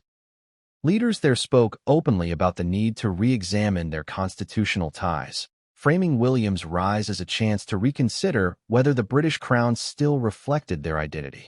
For them, the abdication was less about Charles or William individually and more about the crumbling image of monarchy as a whole. These debates, simmering for years, erupted with new urgency in the hours following Charles's announcement. In Europe, monarchies that have managed to maintain stability watch the situation with both sympathy and caution. Spain, Sweden, and the Netherlands, all nations with their own royal families, responded diplomatically, but the subtext was clear. The British abdication highlighted how vulnerable monarchies remain to personal decisions and public perception. In Spain, where the monarchy has been plagued by scandal in recent years, commentators drew parallels between Charles's struggles and their own disgraced former king Juan Carlos, who abdicated amid controversy. European royals know well that their survival depends not only on tradition but on the ability to navigate crises with grace. Britain's turmoil served as both a warning and a reminder of the delicate balance monarchies must maintain. Across the Atlantic, in the United States, the abdication became instant headline news. American media, long fascinated by the royal family, framed the story not only as a constitutional shock, but as a human drama. News anchors replayed footage of Charles's reign, juxtaposed with William and Kate stepping into their new roles, crafting a narrative of generational change. For many Americans, the story became a symbol of transition, the kind of Shakespearean tale of power and family that continues to captivate audiences even in a republic. Yet, there was also an undercurrent of skepticism. Commentators asked what relevance a hereditary monarchy had in the modern world, especially one so visibly fractured. At the same time, Meghan and Harry's ties to California added another layer of intrigue. American coverage could not resist speculating on Harry's absence, Meghan's influence, and how the abdication might affect the couple's public image. In Africa and Asia, the reactions were shaped by both history and modern politics. In countries with colonial pasts, the abdication reopened wounds, reviving debates about whether ties to the monarchy were relics that needed to be severed. In India, the abdication barely registered as a constitutional issue, but commentators pointed out its symbolic irony. A former empire struggling to maintain influence through a monarchy that now seemed unstable even at its core. In Africa, nations such as South Africa used the moment to reignite conversations about reparations, colonial legacies, and the relevance of Britain's monarchy in the 21st century. For many in these regions, Charles's abdication was not just about Britain. It was about what the monarchy still represented and whether it should represent anything at all. Global markets, surprisingly, also reacted to the news. The pound dipped briefly, reflecting investor unease at the sudden instability of a constitutional institution that has historically provided continuity in times of uncertainty. Analysts debated whether the abdication would have long-term economic consequences, ultimately concluding that while the monarchy does not dictate policy, its symbolic role in projecting stability should not be underestimated. The fact that financial markets felt the ripple underscored the global significance of the monarchy's image. It is not simply a family or a tradition. It is a brand, an institution woven into the perception of Britain worldwide. And when that brand falters, the ripple is felt far beyond the palace gates. Ordinary people around the world also responded with fascination. In cities across Europe, Asia, and the Americas, street interviews revealed a mixture of shock, curiosity, and indifference. Some expressed sadness, especially those who admired Charles's environmental advocacy and his decades of preparation. Others expressed relief, seeing William and Kate as a younger, fresher face for the monarchy. Still others shrugged, questioning why any of it mattered in a world grappling with wars, climate crises, and economic instability. This spectrum of reactions revealed the monarchy's paradox. It is at once deeply important to some and utterly irrelevant to others, yet it continues to command attention whenever it shifts. Religious leaders also weighed in, offering reflections on duty, sacrifice, and the burdens of leadership. The Archbishop of Canterbury framed Charles's abdication as a deeply human decision, acknowledging the difficulty of stepping aside from a role so sacred. Other faith leaders across the Commonwealth echoed themes of compassion, urging people to view Charles not as a failed king, but as a man who made a choice for the greater good. Yet, even these sympathetic voices could not drown out the debates raging in the press and online, where every theory about the abdication's cause was dissected and amplified. Perhaps the most striking global reaction, however, was the speed at which the abdication became a shared story. Within minutes, it trended across every major social media platform, dominating conversations in multiple languages. Memes, debates, and analyses flooded timelines, making the story not just a political event, but a cultural moment. In an era of fractured attention spans, the abdication of Charles managed to capture global focus in a way few events can. It reminded the world that the British monarchy, for all its controversies and anachronisms, still holds an undeniable power, the power to fascinate. The global reaction to Charles's abdication reveals more than just curiosity about a royal family. It reveals the monarchy's precarious place in modern society. For some, it is still a symbol of stability and tradition, an institution worth preserving. For others, it is a relic of the past, out of step with the democratic values of the present. Charles's decision to step down sharpened these debates, forcing nations, leaders, and citizens alike to reconsider what monarchy means to them. And while William now faces the challenge of proving the monarchy's relevance, the world has already delivered its verdict. The crown may still dazzle, but its shine is no longer unquestioned. The coronation of a new monarch has always been one of Britain's most defining spectacles, a ritual steeped in centuries of tradition that reinforces the weight of the crown and the continuity of the monarchy. Yet, in the aftermath of King Charles's abdication, the countdown to William's coronation carries a far different energy than any of its predecessors. It is not only a moment of celebration, but also one of urgency, transition, and unspoken tension. The coronation countdown began the moment Charles signed away his reign, and within hours, plans that usually take years of careful preparation had to be accelerated. This chapter of the story is not about ceremonial pomp alone. It is about the delicate balance between tradition and modernity, secrecy and transparency, and above all, the urgency to reassure a shaken nation that the monarchy remains intact. Inside Westminster Abbey, the location that has crowned kings and queens for nearly 1,000 years, preparations began almost immediately. Officials who had once expected to plan William's coronation years into the future suddenly found themselves under immense pressure to deliver a flawless event in record time. Committees were formed overnight, logistics mapped out, and timetables drafted with almost military precision. The coronation could not be delayed for long. To postpone too far risked deepening the sense of instability caused by Charles's abdication. To rush too quickly risked undermining the grandeur and symbolism the coronation is meant to embody. Every detail became a matter of careful calculation, every choice weighed for what it symbolized to the nation and the world. At the heart of the countdown is a profound question. How much tradition should be preserved, and how much should be reimagined? William's rise has been framed as a generational shift, a move toward modernity, yet the coronation itself is one of the most ancient rituals in the monarchy. The golden carriage, the orb and scepter, the crown itself. These symbols date back centuries, yet they stand alongside a world increasingly skeptical of monarchy's relevance. Advisors debated whether to hold onto the pageantry in full or scale it back, presenting a leaner, more contemporary ceremony. Some argued that to diminish the ceremony would erode its significance, while others insisted that extravagance in a time of economic hardship would alienate the public. The countdown was not just logistical, it was ideological. It was a debate over the monarchy's very identity. William and Kate themselves were central to this debate. They understood better than anyone that their reign would be judged not just by what they did, but by how they appeared.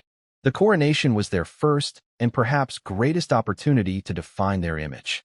Would they lean into the spectacle of kingship, embracing the gold, jewels, and rituals that defined their predecessors?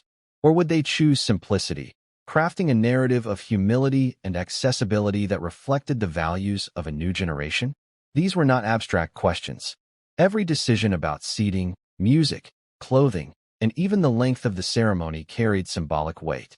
Each choice would send a message, not only to Britain but to the world. Meanwhile, the machinery of state moved into overdrive. Security services launched detailed assessments, recognizing that the coronation would be both a celebration and a potential target. Thousands of police officers were mobilized, intelligence units monitored potential threats, and contingency plans were put into place for every possible disruption. The coronation was not only a religious and cultural event, it was a national security operation of unprecedented scale. With the world's attention fixed on Britain, failure was not an option. The countdown, therefore, was not just about grandeur but about vigilance, ensuring that the monarchy's moment of triumph was not overshadowed by crisis. Public reaction to the countdown revealed the deep divisions in Britain.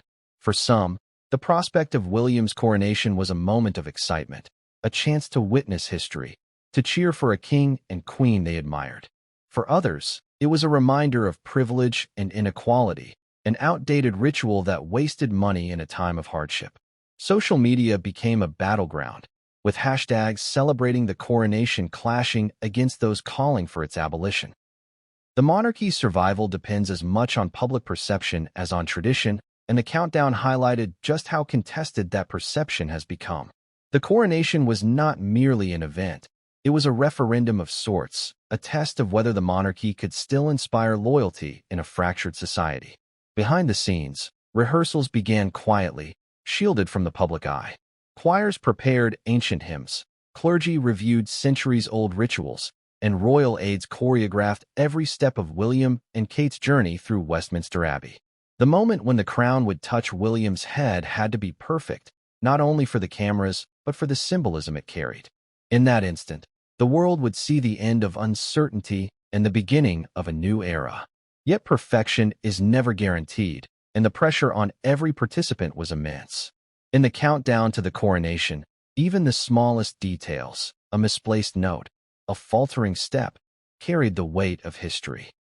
International attention only heightened the stakes.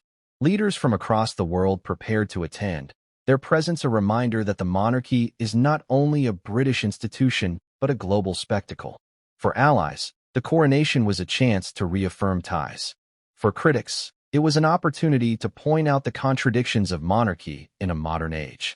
William's coronation, unlike his grandmother's or father's, would unfold in an era of constant media scrutiny, where every angle, every comment, every gesture would be analyzed in real time.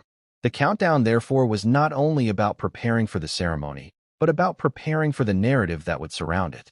Amid all the planning, one figure loomed large in absence: Charles. His abdication was the reason for this countdown, and yet his role in the coronation was uncertain. Would he attend as a father supporting his son, or would his presence be seen as a distraction, a reminder of instability? The palace had to navigate this delicate question carefully, balancing respect for Charles with the need to center William as the unquestioned sovereign.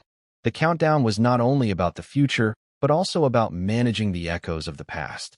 As the day approached, anticipation and tension grew in equal measure. Streets were decorated, crowds prepared to gather, and broadcasters readied themselves for a global audience of billions. Yet beneath the excitement lay a quiet unease, the knowledge that this coronation was unlike any before it. It was not the natural passing of a crown from a deceased monarch to an heir. It was the abrupt transfer from a king who had walked away. That difference changed everything, casting the ceremony not only as a celebration, but as a statement of resilience. The monarchy had survived abdication before, and it would survive again, but only if the coronation succeeded in capturing the hearts and minds of its people. The coronation countdown, therefore, was more than a logistical process. It was a crucible in which the monarchy's future was being tested. Every decision, every preparation, every message was a response to the question that lingered in the air: can the monarchy still inspire belief in its permanence, even when a king has walked away? The answer would not come until the crown rested on William's head, but the countdown itself told its own story. It revealed a monarchy scrambling to adapt, racing against time to preserve its relevance, and balancing the heavy weight of history with the uncertain demands of the present. When a king abdicates, the world tends to look forward to the new monarch, the pageantry of succession, and the promises of a fresh reign. Yet, lingering just behind all of this is the unavoidable question: what becomes of the man who has stepped down? For Charles, his new life after abdication is a story that blends dignity with quiet exile, visibility with absence, and power with irrelevance. No longer the sovereign, but forever a former king, he now inhabits a role that Britain is unfamiliar with, one that will define how history remembers him. Charles's retreat from the throne was sudden, but it was not into obscurity. He remains a figure of enormous historical weight, a man who spent 70 years as heir, less than 3 as king, and then chose, or was compelled, to relinquish the role. This unusual path gives his post-abdication life a curious duality. He is both central and peripheral, both remembered and sidelined.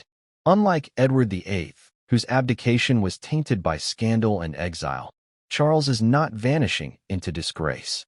Instead, he is carving a quieter life within Britain, a life that allows him to remain visible without overshadowing William. The palace is orchestrating this carefully, ensuring that Charles appears dignified, supportive, and at peace with his decision, even if the truth is far more complex. In practical terms, Charles's new life likely revolves around the estates he has long cherished: Balmoral, Sandringham, Highgrove. These residences, once symbols of royal privilege, now serve as sanctuaries where he can retreat from the unrelenting glare of kingship. His passion for gardening, farming, and architecture, long considered eccentric by some, now become the core of his identity. Here, away from the red boxes of state papers and the endless parade of ceremonial duties, Charles can immerse himself in the causes he truly loves. The irony is sharp. In abdicating, he gains the freedom he never had as king. The projects that once seemed like diversions are now his life's work, pursued not as monarch, but as a private man with extraordinary experience. Public appearances, however, cannot vanish entirely. The image of Charles disappearing completely would raise uncomfortable questions. Instead, his new role is carefully curated. He may attend certain family events, appear at charity functions, or lend his name to causes that have defined him, such as climate change and environmental stewardship. In this way, Charles becomes a kind of elder statesman, a figure of continuity without authority. His speeches will no longer shape policy or represent the crown, but they will carry the weight of experience and the aura of a man who once held ultimate responsibility. For supporters, this is a dignified transition. For critics, it is an awkward half-presence that risks confusing the public about the line between monarchy and retirement. The emotional dimension of Charles's new life is perhaps the most poignant. For a man who waited decades for the throne, only to relinquish it after such a short reign, the adjustment must be immense. The identity of monarch is not a role one easily sheds, even when it is surrendered voluntarily. In private moments, Charles must grapple with questions of purpose. Who is he now, without the crown? Is he a father seeking reconciliation with his sons, a husband finally free to share an unburdened life with Camilla, or a former king wrestling with the knowledge that his reign will be remembered more for its ending than its substance? These questions do not vanish with the crown. They become louder in its absence. Camilla's role in this new life is significant. Having stood by Charles through decades of controversy and now through the abdication, she shares in both the relief and the burden of their changed status. For her, the transition may carry its own sense of freedom. No longer the queen consort in the strictest sense, she avoids the constant comparison to Diana that her queenship revived. Instead, she steps back into a role that is quieter but no less influential, sharing private moments with Charles as they redefine themselves outside the palace spotlight. Together, they form a partnership that has survived public hostility, scandal, and the heaviest crown in Europe. In their new life, they may finally live without the constant weight of proving themselves. Yet, the public's perception of Charles's post-abdication life is divided. Some see him as a man of wisdom, recognizing his limitations and stepping aside to preserve the monarchy's future. Others view him as a man who failed to endure, who abandoned a role he waited his entire life to inherit. These narratives will follow him wherever he goes. A simple appearance at a charity event will be framed either as evidence of continued service or as a reminder of a reign cut short. His every gesture will be analyzed for signs of regret or relief. In this sense, Charles's new life is not free at all. It is another stage, another act, in the endless theater of monarchy. Family dynamics complicate his retreat even further. His relationship with William may shift into one of mentorship, a father advising a son who now holds the position he once held. Yet the shadow of abdication could strain even this bond. Does William see his father's decision as an act of love and responsibility, or as a burden that forced him into kingship sooner than expected?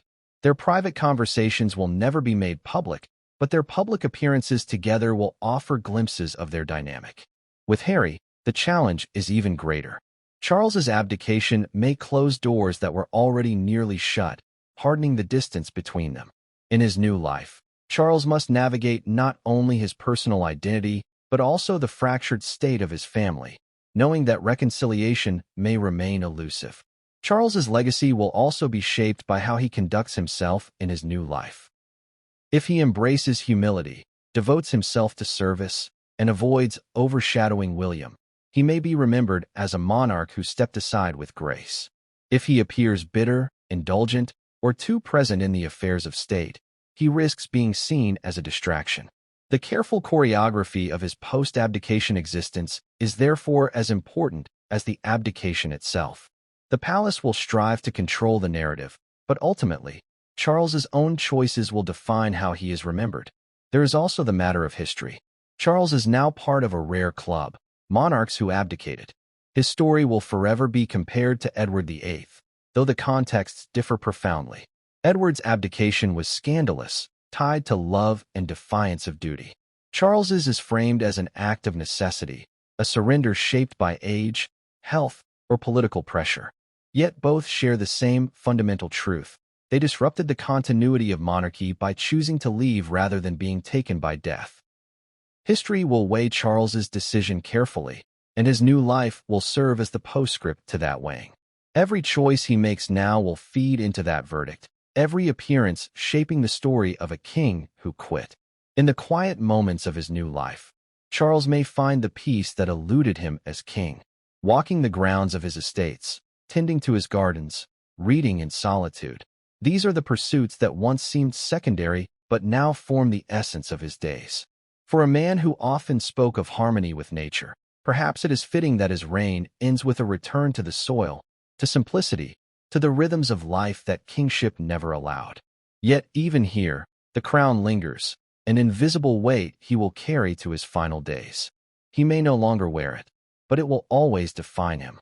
Charles's new life, then, is not an escape but a transformation. He is no longer king, but he is not simply a private man. He is a figure of history in motion, a reminder of monarchy's fragility, and a symbol of the personal cost of kingship. His days will be quieter, his duties lighter, but his story far from finished. In many ways, the abdication was not the end of Charles's journey but the beginning of a new chapter, one that will determine how the world remembers him, not just as a monarch, but as a man. The abdication of King Charles and the sudden rise of William as king has split the United Kingdom in ways both expected and surprising. Public division is not new when it comes to the monarchy. There have always been monarchists who see the institution as a vital pillar of national identity and Republicans who argue it is an outdated relic.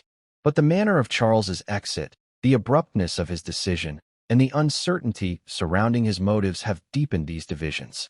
For many, the announcement was a moment of renewal, a chance to embrace a younger monarch and a popular queen consort.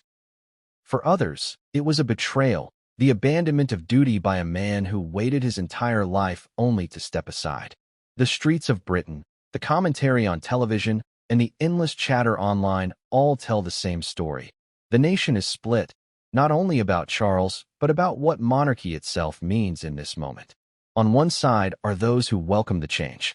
For them, Charles's abdication is a blessing in disguise, a chance for the monarchy to regain its footing under William and Kate. These supporters filled the streets of London in celebration when William was proclaimed king, waving flags and cheering as though it were a national holiday. They see William as a modern figure, someone closer to the public, shaped by tragedy but also by resilience. Kate's presence strengthens this narrative. She is admired for her grace, her relatability, and her ability to carry the image of a monarchy that feels more human and accessible. To these supporters, Charles's departure was not a crisis but an opportunity, a necessary step toward renewal. On the other side, there are those who feel betrayed. For them, Charles's abdication represents weakness, a failure to live up to the duty that defined his mother's reign. Queen Elizabeth II endured wars, scandals, and personal heartbreaks, yet she never once considered stepping aside. Her steadfastness is remembered as a symbol of stability. By contrast, Charles's decision feels abrupt, almost selfish, as though he placed his personal struggles above the continuity of the crown. These voices argue that monarchy is not a role one abandons, it is a lifelong commitment. The anger is not only about Charles himself, but about what his decision says to the world, that kingship is negotiable, optional, something that can be surrendered when it becomes inconvenient. For these critics, the monarchy has been weakened, its aura of permanence cracked. Generational differences also fuel the division. Older Britons, who lived through Elizabeth's long reign, tend to see Charles's abdication as a betrayal of tradition. They view monarchy as something sacred, bound by duty and continuity, not personal choice. Many of them struggle to accept that a king could quit, for it challenges everything they were taught about the permanence of the crown. Younger generations, however, are more pragmatic. To them, Charles's decision makes sense in a modern world where leaders retire and institutions adapt. They are more willing to accept the idea that the monarchy must evolve, and they see William and Kate as figures who better reflect their values. This generational divide mirrors broader tensions in society, where tradition and progress often clash, leaving the monarchy caught between the two.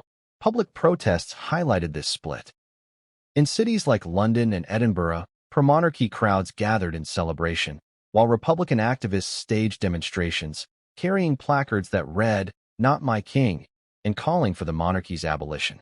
Police managed the tensions, but the symbolism was clear. The nation is not united on this transition. For Republicans, Charles's abdication proves their argument that the monarchy is fragile, outdated, and unfit for a democratic society.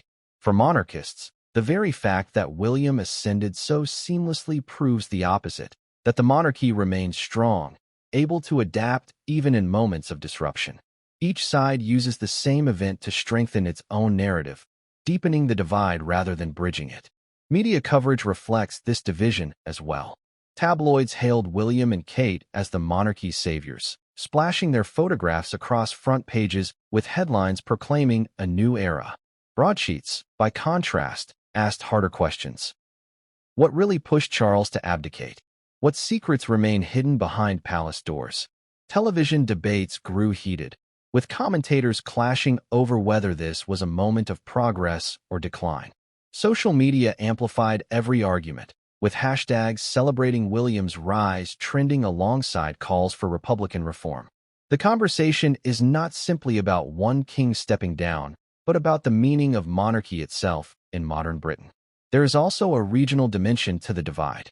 In Scotland, where support for independence already runs high, Charles's abdication reignited debates about the monarchy's role in a potential independent nation. In Northern Ireland, where loyalty to the crown is tied to complex histories, the abdication added another layer of uncertainty. In Wales, where Charles once held the title of Prince of Wales, his departure stirred both sadness and relief, with some questioning whether the title itself should continue.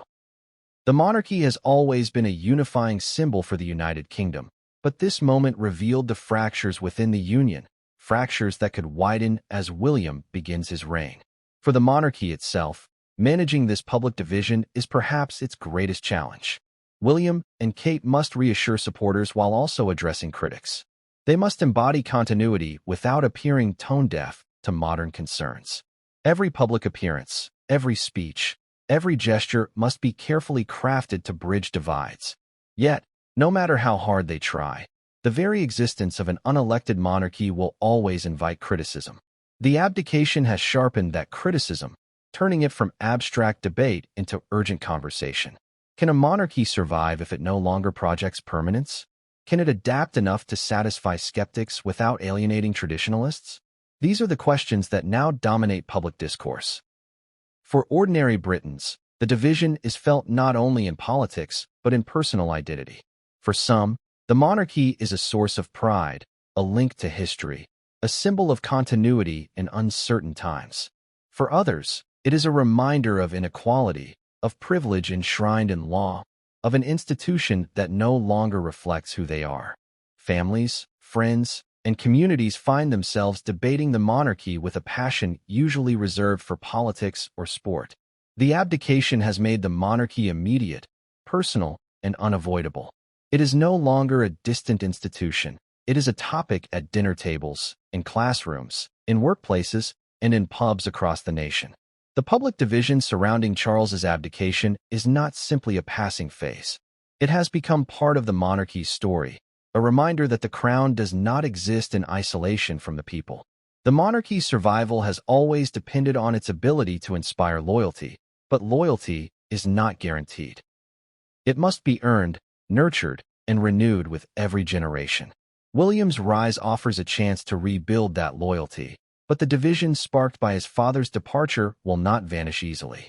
It lingers in the hearts of those who feel betrayed and in the voices of those who question whether kingship itself has a place in the modern world. The story of public division is therefore not just about the monarchy, it is about Britain itself, a nation grappling with its identity, torn between tradition and change, unity and fracture, pride and skepticism. Charles's abdication has forced these questions into the open, and the answers will shape the monarchy's fate for decades to come. Whether William can heal the divide remains uncertain. What is certain is that the divide exists, raw and real, and it will define the early years of his reign as much as the crown that now sits upon his head. The public announcement of King Charles's abdication was shocking enough, but those who know how the monarchy operates understand that nothing in the royal family happens suddenly. Behind every dramatic public moment lies months, sometimes years, of discussions, whispers, and strategic maneuvering conducted out of sight. This is where the royal advisors come in. These men and women, often invisible to the public, wield enormous power within the palace walls. They are the ones who shape statements, craft narratives, and quietly guide monarchs through crises.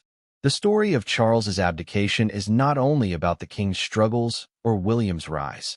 It is also about the secrets of royal advisors, the hidden influences that ensured this transition unfolded in the way it did.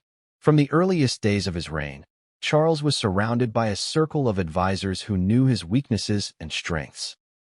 Some had been with him since his time as Prince of Wales, deeply familiar with his tendency toward introspection and his lifelong passion for causes outside the strict boundaries of monarchy. Others were newer, brought in during the transition from Elizabeth to Charles, tasked with modernizing the monarchy's communication strategies in an era of social media and relentless global scrutiny. These advisors saw the pressures mounting, from health rumors to public criticism, and began to ask quietly whether Charles could sustain the crown for the long term. One of the palace's greatest secrets is how early the discussion of abdication may have begun. Officially, Charles's decision seemed abrupt, but insiders suggest that advisors had been exploring the possibility long before the public announcement. Private reports were prepared, outlining scenarios for what might happen if the king stepped aside. Legal experts were consulted discreetly, reviewing the constitutional implications. Drafts of statements were written and rewritten, held in secure files, waiting for the moment when they might be needed. To the outside world, the abdication appeared like lightning. Within the palace, it was more like a storm that advisors had been tracking for months, waiting for it to break. The secrecy surrounding these preparations reveals the immense trust placed in royal advisors, but it also raises questions about their influence. Did they merely respond to Charles's concerns, or did they actively encourage him to consider abdication? Advisors are tasked with protecting both the monarch and the monarchy, and in times of crisis, those duties can clash. Protecting Charles might have meant urging him to step back for his health. Protecting the monarchy might have meant urging him to step down for the institution's survival. These competing pressures placed advisors in a position of extraordinary influence. In effect, they became the architects of history, shaping not only Charles's fate but the future of the crown itself. Among the most powerful groups of advisors are the private secretaries. These figures, who work directly with senior royals, control access to the monarch, manage correspondence, and act as gatekeepers for information. Charles's private secretary would have had a pivotal role in filtering what news reached him, deciding which issues required his attention and which could be deferred. By controlling the flow of information, private secretaries shape not only decisions but perceptions. In moments of crisis, this power is magnified. If Charles's health was worsening, his private secretary knew before the public did. If political pressure was building, his private secretary was the one managing those conversations. The decision to abdicate may have rested with Charles, but the environment in which that decision was made was carefully managed by those closest to him. Another layer of advisors includes communications teams, who crafted the language of the abdication statement and controlled its release. These teams are trained to balance tradition with modern media demands, to phrase announcements in a way that satisfies constitutional requirements while also shaping public reaction. The wording of Charles's abdication, so blunt, so sudden, was no accident. Advisors chose every syllable, calculating how to convey finality without fueling unnecessary speculation. That they failed to contain speculation entirely is unsurprising. In fact, some argue that the brevity of the statement was deliberate, designed to avoid details that might cause more controversy. In this sense, What was not said is as revealing as what was. Political advisors also played a role, liaising between the palace and Downing Street. The Prime Minister was informed shortly before the public, but the groundwork for that briefing had been laid long before. Advisors from both sides negotiated how to manage the constitutional aspects of abdication, ensuring that the transition to William was legally sound and politically stable. These conversations were hidden from the public, but their importance cannot be overstated. Without them, the abdication could have sparked constitutional confusion or even crisis. Instead, the transition unfolded with outward smoothness, a testament to the careful planning conducted behind closed doors. The secrecy of royal advisors also extends to managing the family itself. Convincing William to step into kingship earlier than expected, preparing Kate for her new role, and managing Camilla's influence all required delicate negotiation. Advisors acted as intermediaries, smoothing conflicts and ensuring that the family presented a united front, at least in public. The truth of what was said in those conversations will never be fully known. Did William hesitate? Did Camilla resist? Did Charles waver at the last moment? Whatever the answers, advisors ensured that none of that uncertainty leaked into the public announcement. The monarchy thrives on the illusion of unity, and it is the advisors who work tirelessly to preserve it. Of course, the greatest secret is whether advisors were responding to reality or shaping it. Some believe they pressured Charles to abdicate, presenting him with reports emphasizing the monarchy's fragility under his reign. Others believe they merely supported his own decision, offering pathways to make it possible. The line between guidance and manipulation is thin, and within the palace, that line is often blurred. Advisors are sworn to loyalty, but loyalty to whom? The individual monarch or the monarchy itself? When those two loyalties diverge, advisors are forced to choose. In Charles's abdication, many suspect that advisors chose the monarchy over the man. The legacy of these advisors will remain hidden in official records for decades, sealed in archives and shielded from public view. Yet their fingerprints are all over this transition. They shaped the timing, the wording, and the execution of the abdication. They ensured that William was proclaimed swiftly, minimizing disruption. They orchestrated the choreography of appearances, crafting the narrative of continuity. And they kept secrets that may never be revealed, about Charles's health, about private conflicts, about the true reasons behind his decision. The secrecy of royal advisors is both their power and their burden. They must operate in the shadows, trusted but never fully acknowledged, blamed when things go wrong, but rarely credited when they succeed. In Charles's abdication, their work was both visible and invisible, their influence undeniable yet unspoken. They are the custodians of monarchy's secrets, the unseen hands that steer the crown through turbulence. And in this moment, their role was more consequential than ever. The story of royal advisors' secrets is a reminder that the monarchy is not merely a family, but an institution run with precision, calculation, and strategy. The faces the public sees, Charles, William, Kate, are the symbols. But behind them stand teams of advisors who ensure the symbols endure, even when the people behind them falter. Without these advisors, Charles's abdication might have unraveled into chaos. With them, it became history. The royal family has always been a magnet for secrets, controversies, and scandals, some whispered behind palace walls and others splashed across tabloids worldwide. In the case of King Charles's sudden abdication, the timing and circumstances have fueled speculation that hidden scandals may have played a pivotal role. These are not the sensationalized stories often pushed by gossip columns. These are matters that could touch on constitutional propriety, personal indiscretions, or even financial missteps that threaten the monarchy's stability. Exploring these hidden scandals provides a window into why Charles may have chosen to step down and why William was poised to take the throne so suddenly. For decades, the royal family has been under the intense scrutiny of the public eye, yet there are always layers that remain invisible, carefully shielded by layers of protocol and secrecy. These layers involve advisors, household staff, and legal experts who ensure that potential scandals never reach the broader public, at least not in a way that could destabilize the monarchy. One recurring issue that emerges in conversations among insiders involves financial transparency. The king's personal expenditures, charitable donations, and investment choices have occasionally come under question.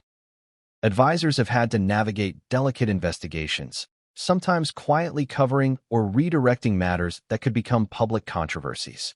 In the weeks leading up to the abdication, some insiders suggest that such financial matters may have intensified, prompting concerns that Charles's continued reign could invite scrutiny too risky for the institution. Another dimension of hidden scandals relates to personal relationships and the management of royal households.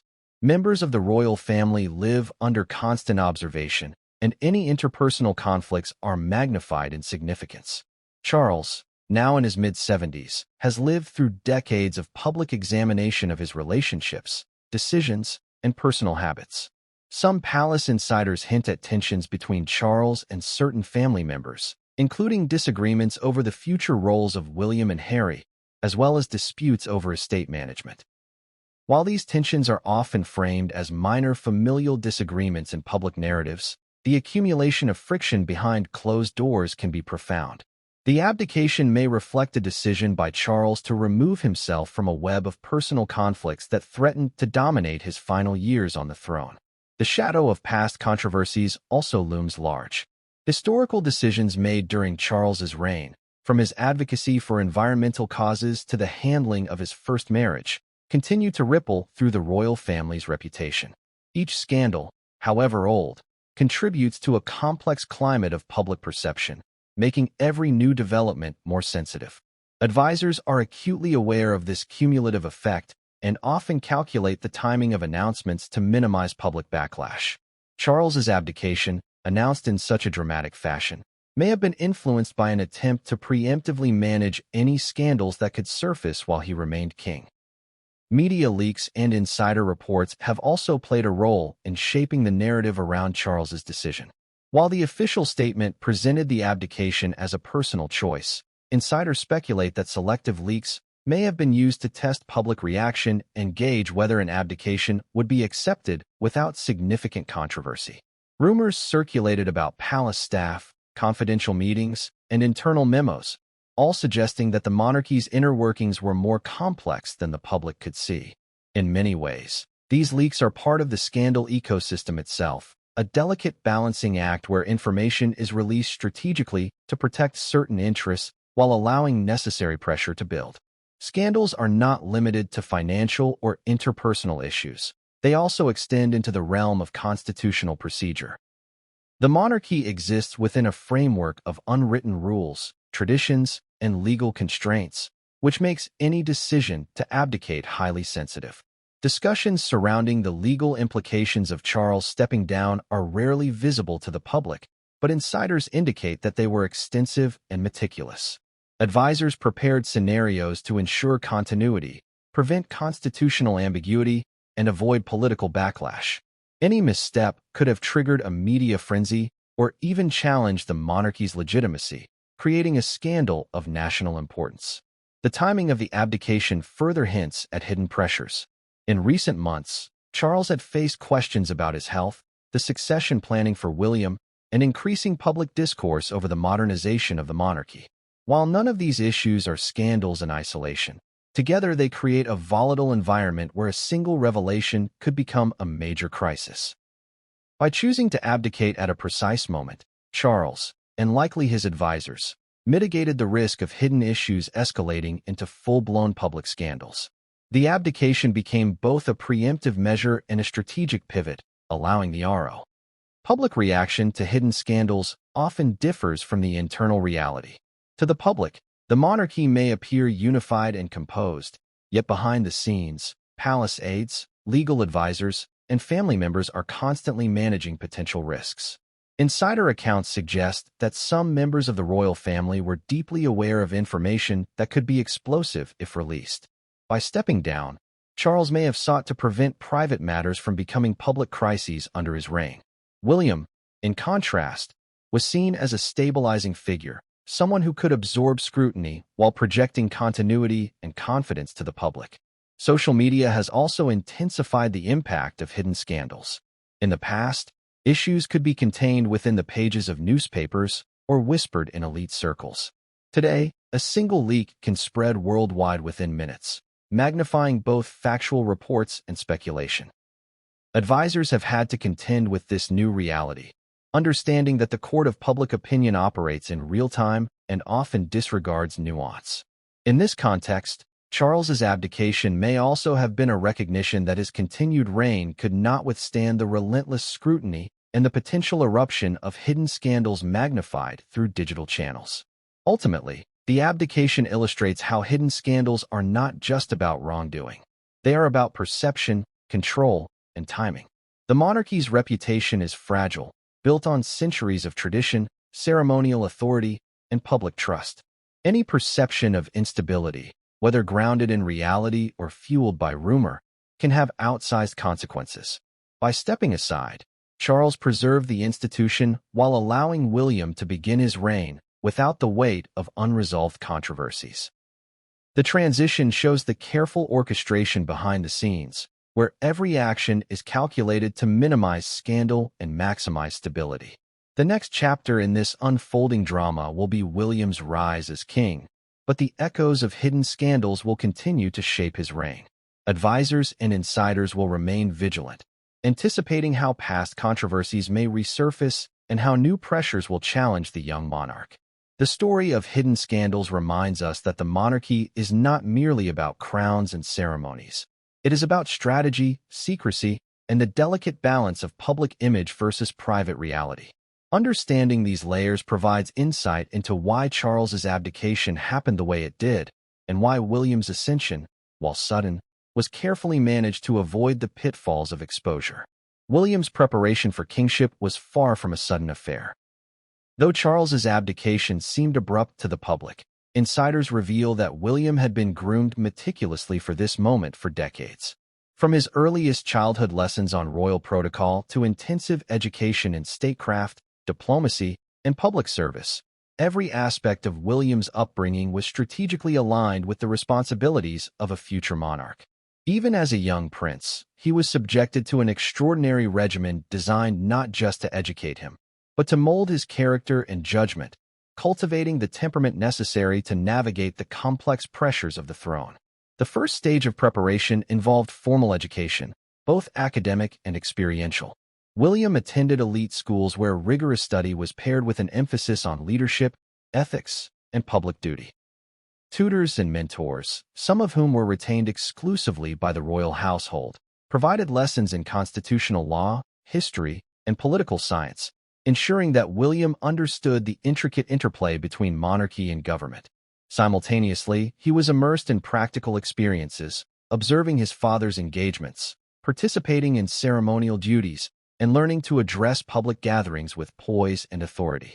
By the time he reached adulthood, William had already internalized the rhythms of royal life, the subtle cues of diplomacy, and the nuanced expectations of his position. Beyond academics, William's personal development was equally crucial. Advisors focused on building resilience, emotional intelligence, and crisis management skills. Growing up under the shadow of immense public scrutiny, he learned to navigate criticism, rumors, and the relentless attention of the media. These lessons were often reinforced through staged simulations, mock interviews, and real-world challenges crafted by palace officials to test his decision-making under pressure. The goal was to ensure that when the moment came, William could act decisively and confidently, even amidst chaos or controversy. Military service played a pivotal role in shaping William's readiness for kingship. His years in the armed forces, including training with the Royal Air Force and the Royal Navy, instilled discipline, strategic thinking, and a profound sense of duty. These experiences also provided first-hand exposure to leadership in high-stakes environments, where decisions carried tangible consequences. Veterans and officers who served alongside him noted his ability to remain calm under pressure, listen attentively, and make informed decisions, qualities that would later define his initial actions as king. The military chapter of his life was more than a rite of passage. It was a crucible that honed the leadership qualities essential for his future reign. Public service and charitable involvement further strengthened William's preparation. He undertook numerous initiatives, from environmental advocacy to mental health campaigns, which allowed him to engage directly with communities and understand societal needs. These efforts were not merely symbolic. They provided him with a grounding perspective, balancing the ceremonial aspects of royalty with tangible engagement in social issues. Experts suggest that these experiences also served as strategic preparation, teaching him how to communicate effectively, navigate public opinion, and champion causes without appearing politically biased, a delicate balance for any monarch. Mentorship within the family was another crucial element.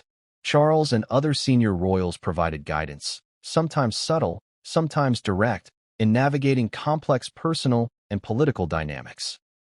These mentorship moments included discussions about managing media narratives, handling public perception, and responding to potential controversies. William's exposure to the challenges his father faced, including long-standing criticism and personal scandals, equipped him with the wisdom to anticipate difficulties and respond with foresight. It also fostered an understanding of legacy, teaching him that the weight of the crown extended far beyond ceremonial duties. It encompassed moral responsibility and the stewardship of public trust. The transition team assembled in anticipation of William's ascension was meticulous and strategically chosen. Advisors, legal experts, and communications specialists coordinated every detail, from ceremonial protocol to media messaging.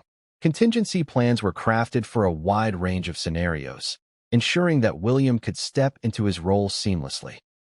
These preparations included rehearsals of key public addresses, simulations of state interactions, and briefings on ongoing political and diplomatic matters.